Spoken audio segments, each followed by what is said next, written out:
ఇక్కడే ఉంది. పొద్దు నుంచి ఇప్పటిదాకా మీతోనే ఉన్న గౌరవనీయులైన మాజీ మంత్రివర్యులు పెద్దలు మా బావగారు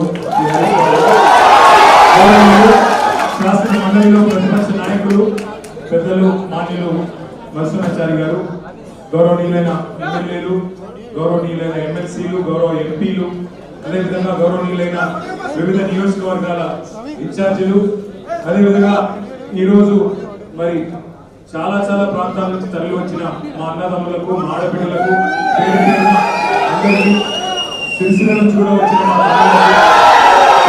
అందరికీ కూడా హృదయపూర్వకంగా నమస్కారం. మా మీడియా మిత్రులకు కూడా కొంత అసౌకర్యం కలుగుతున్నా అప్పటి నుంచి పొద్దు నుంచి చాలా ఓపికగా ఉన్నందుకు మీడియా మిత్రులకు కూడా నమస్కారం, ధన్యవాదాలు.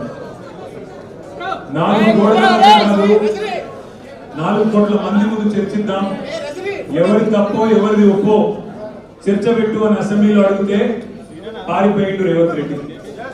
ఈ ఫార్ములా ఈ కార్ రేసింగ్ మీద నేనేదో తప్పు చేసిన అంటున్నావు కదా, కేసీఆర్ ప్రభుత్వం ఏదో తప్పు చేసింది అంటున్నావు కదా, దమ్ముంటే అసెంబ్లీలో చర్చ పెట్టు అని అసెంబ్లీలో కూడా పట్టుబట్టినాం, పారిపోయింది. 4 కోట్ల మందిని ఎందుకయ్యా 4 కోట్ల మంది ముందు మాట్లాడదామంటే పారిపోయింది. పోనీ ఇట్లా కాదు, ఈ బదనాం క్యాంపెయిన్ ఇంకెన్ని రోజులు నడుపుతావు, ఈ దేశంలో ఏ రాజకీయ నాయకుడు అన్న విధంగా నేను అంటున్నా, నువ్వు ముందుకు రా, నేను తప్పు చేయలేదు, నిజాయితీకి ధైర్యం ఎక్కువ కాబట్టి అవసరమైతే లైట్ డిటెక్టర్ పరీక్ష తీసుకుంటా, నువ్వు కూడా రా, పక్క లేదు, పారిపోయాడు.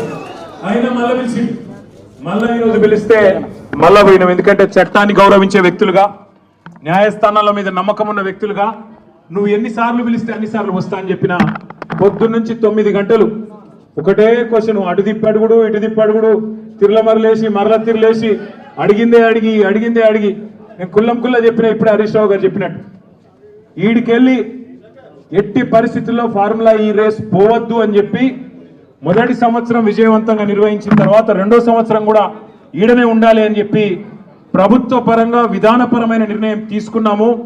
తీసుకొని మరి కొంత డబ్బులు చెల్లించినాం.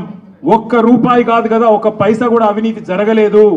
ఈడికెళ్ళి పైసా పోయింది, అక్కడ ఉన్నది, ఇలా అవినీతి ఎక్కడ ఉంది అనే అవినీతి నిరోధక శాఖ అధికారులను అడిగినాం, సమాధానం లేదు. బెబ్బెబ్బే ఏంది అంటే ఫైల్ ఇటు పోయిందా, ఇటుకెళ్ళి పోయిందా, నువ్వు కుడి చేపులకి వెళ్ళి ఇచ్చినావో పైసలు, ఎడమ చేపులకి వెళ్ళి ఇచ్చినావో పైసలు అని చెప్పి పనికిమాలిన ప్రశ్నలు తప్ప, చిట్టినాయుడు రాసిచ్చి పంపిన ప్రశ్నలు తప్ప ఏమీ లేదు విషయం. అందుకే నేను మొన్న చెప్పినా మళ్ళీ చెప్తున్నా, ఇది లొట్టపీస్ కేసు, ఈయన ఒక లొట్టపీస్ ముఖ్యమంత్రి. ఏది కాదు వీళ్ళతోని ఏం చేయరాదు, పరిపాలన చేత కాదు, ప్రజలకిచ్చిన హామీలు నెరవేర్చే దమ్ము లేదు. అందుకే దద్దమ్మ రాజకీయంతో ఇవాళ తప్పించుకునే ప్రయత్నం చేస్తూ ఉన్నారు. మొన్ననే మన నాయకుడు పెద్దలు తెలంగాణ సాధించిన నాయకుడు కేసీఆర్ గారిని కమిషన్ ముందుకు పిలిచిండు, అంతకుముందు హరీష్ రావు గారిని కమిషన్ ముందుకు పిలిచిండు. ఆయనకున్నదంతా ఒకటే షోకు, నేను నెల రోజులు జైలున్నా లుచ్చా పని చేసి వీళ్ళను కూడా పెట్టాలి కొన్ని రోజులు, అదొక్కటే ఆయన షోకు. ఆయనకున్న పైశాచికానందం అదొక్కటే. సాడిస్టులు ఉంటారు చూడు కొంతమంది, నాకు దక్కంది ఎవరికి దక్కద్దు అన్నట్టు, నాకు జరిగింది నీకు కూడా జరగాలన్నట్టు ఆయన ఎట్టి పరిస్థితుల్లో కొన్ని రోజులు జైల్లో పెడదామన్నది ఆయన షోకు.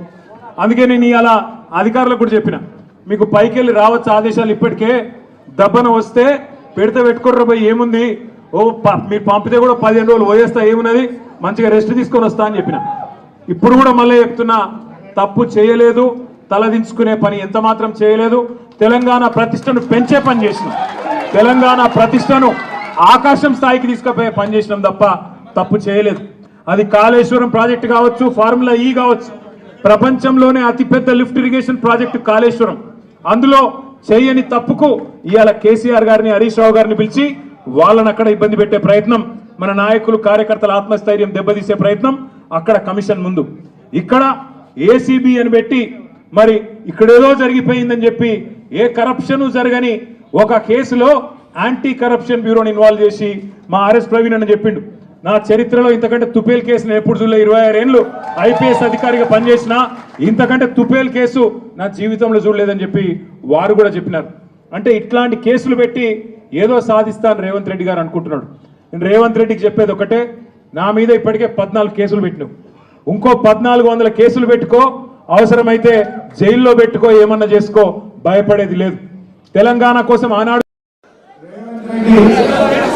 తన యొక్క ఫెయిల్యూర్స్ కప్పిపుచ్చుకోవడానికి, తన చేతగాని తనాన్ని కప్పిపుచ్చుకోవడానికి ప్రజల పక్షాన తెలంగాణ గొంతుకై ప్రతిరోజు ప్రశ్నిస్తున్నటువంటి కేటీఆర్ గారి మీద